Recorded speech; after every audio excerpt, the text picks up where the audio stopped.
ஸ்டாலினுடைய அரசாங்கம் இந்த நேர்மையா இருக்க டிஎஸ்பி வாகனத்தை பிடிக்கிட்டார். யாரு? ஜீப்பை பிடிக்கிட்டாங்க.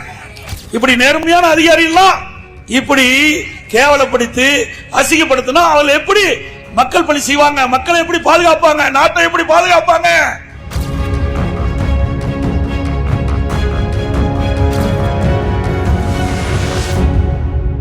திமுக ஆட்சியில நேர்மையான அதிகாரிகள் வேலை இல்லை. திமுகவுக்கு யாரு ஜால்ரா போடுறா, யாரு தப்பு கட்டுறா, அவள்தான் முக்கிய தத்துவம். அது அமைச்சரா இருந்தாலும் சரி, அதிகாரம் இருந்தாலும் சரி, எல்லாம் ஒண்ணுதான். இங்க ஒரு டிஎஸ்பி இருந்தார், நேர்மையான அதிகாரி. 24 பார் முறைகேடா விற்பனை செய்தால் சீல் வச்சார். அப்புறம் அவர் நேர்மையா இந்த கள்ளச்சாரம் விற்கிறது, திருட்டுத்தனமா விற்கிறது, அதுக்கெல்லாம் 1200 வழக்குகள் பதிவு செஞ்சிருக்கார். இப்படி நூற்றுக்கணக்கான குற்றவாளியை கைது செஞ்சிருக்கார்.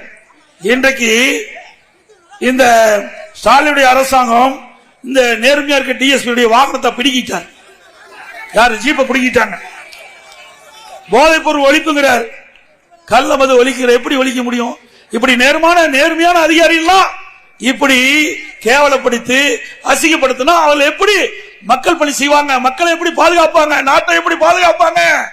சிந்திச்சு பாருங்க. அதனால போதைப் பொருள் அமோகமா விக்குது.